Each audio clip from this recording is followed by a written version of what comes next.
Hello everybody, welcome back to a new Good Thing tutorial. In today's tutorial, I'll be showing you how to add PhotonVR Plus to your Good Thing. This is very easy. So yeah, first of all, what you want to do is remember this link for that's inside of the description. Scroll all the way down till you see the PhotonVR Plus thing. There's a Unity package in here. Always get the latest one, so always the one at the bottom. Yeah, download it, import this, and boom, there you go ahead. Now you have inside of resources and PhotonVR Plus. You have this stuff now. So just saying, just in case you used PhotonVR Plus, no, not PhotonVR Plus. Just saying, in case you have used PhotonVR before and still have it inside of your game, and you kind of want to make it easier, a little bit easier, because sadly the player migration is currently way too hard to do, because I have some issues in there. But yeah, I will try to figure that out in some other version. But yeah, so right now, what you guys can go ahead and do is have your old manager. So for example, this one right here. So let's say you have your, IDs in here, you have your stuff in here, you have the head in here, let's just say this random ass stuff. Is that boom, boom, bam, let's do 10 people here, networking queue. We're just gonna do this. So what you guys can go ahead and do is when you import it, this actually should open up. But yeah, so let's say you actually do have this, it will automatically detect this and show you this migrate tab. So if you go to here and then hit migrate, boom, boom, there you go ahead. Now you already have your stuff with the app IDs, with the region, with basically all of your settings, as you guys can see already here in place. And I'm just going to go ahead and delete this really quick. The migration tab is not gone because I don't even have it. Boom. By the way, you also do not get any errors. Just saying, in case now you do get errors, because you do not have PhotonVR anymore, what you can go ahead and do is inside of PhotonVR Plus, boom, script updater. This will update any kind of script. I'm going to show you this really quick with an example. So here is my wardrobe, which works with the old PhotonVR, not PhotonVR Plus. So I get an error now. What I can go ahead and do, start scan. Boom, it should scan this stuff now. Oh, what the fuck? Okay, yeah, I thought something was wrong. It just took a little longer than usual. But okay, yeah, there we go ahead. You have the thing right here. Boom, it found something. Update. Let's go ahead and make sure it's a bit bigger. Just update selected scripts. And there you go ahead. It fixed the script now. It's just going to recompile this. And boom, you have fixed your scripts. In case something does not get fixed from that and you still get errors, support for this will be massive because I really want to polish this up as much as I can. So just go ahead, ping me in here, q.says, and then, oops, this is the backup, bro. q.says, go ahead, ping me, give me the error, paste it in, send it to me, and then, boom, go ahead. That's how you report that stuff. I will try to fix every single one of those. We'll try to get the best stuff out of this. So, there you go ahead, now you actually have that stuff done.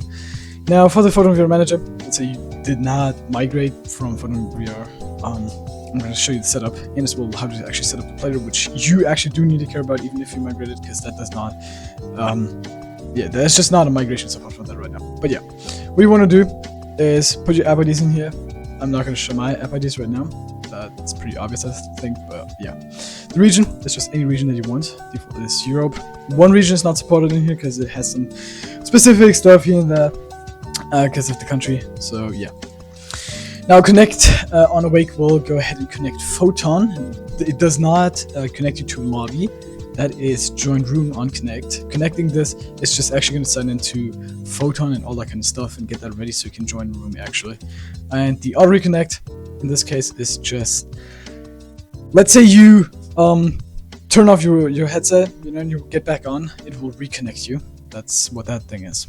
Now the player, just want to select your head, the camera, the main camera from the Gorilla Rig, the left hand and the right hand. You guys can use the spheres in case you want that. Yeah. Now for room, there's basically no real settings you have to adjust in here. This would usually be on default. That's just because I made this in a horror game and this was for level 1. But yeah, the default room limit is just how many people can be inside of a room. This is just a queue. Pretty simple stuff. Spawning, you don't really care about this thing. I'll just really fix that. Use offline rig will automatically get all of the cosmetics, all of the player model, your colors if you have colors and stuff. It will automatically put that into an offline rig that it will automatically load in if you're disconnected.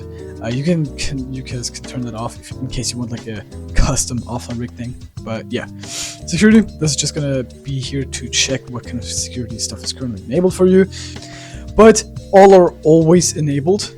I will maybe actually do so you can toggle some stuff on here and there, but that's just for the future. So in case there is something wrong, it will always have this stuff. Okay, just saying there should never be an X somewhere.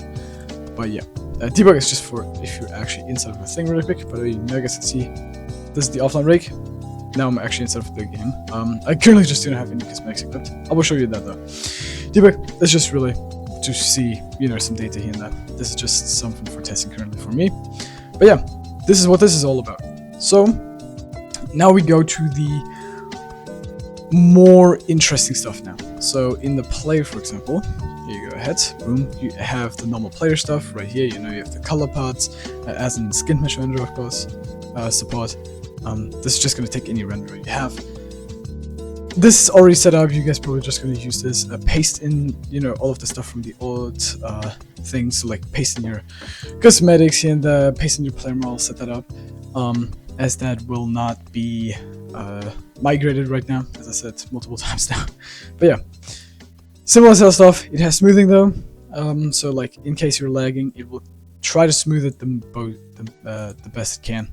So yeah, it will not help that much, but for like a little tiny lag, it will do the job done. So yeah, the color layer is just, instead of like a lot of people use this eye block color thing, so that you don't see stuff in your face, like in your eyes. You know, you have sunglasses and you see them in your face. It's so annoying, but other people are still supposed to see it. That's for what this is about. So you have just one thing. Boom, go ahead. It is offline. Ignore this completely, but make sure to select your actual color layer now in here. So do you have the cosmetic manager with the cosmetics that you can choose? So let's go ahead and make a new thing. This has support for custom categories. So boom, go ahead and head. Boom, boom. Let's copy this. Let's go ahead and create a new category. I'm gonna call it test. I don't know why this happens sometimes, but it sometimes just goes ahead and moves me around, which is weird, but yeah, there you go ahead. So test, put on the object. So everything that's under this now is a cosmetic of test. I'm gonna remove the box color really quick. But yeah, you guys can see now the cube is actually cosmetic, meaning that if we go into here and make a cosmetic changer, so boom, there we go ahead, change cosmetic, refresh the stuff, boom. So yeah, now we should go ahead and actually as well see our test category. Boom, there we go ahead, yeah, and our cosmetic, of course. So now, in case you wonder, yes, I can now go ahead and equip this. Boom, actions, equip, there you go ahead. This is as simple as it is. This is just an example for the changing. PhotonVR Plus, if I disconnect, you guys can see I'm still here. This is my offline rig with the cosmetic action as well. So if I go ahead and connect again, boom, and there we are.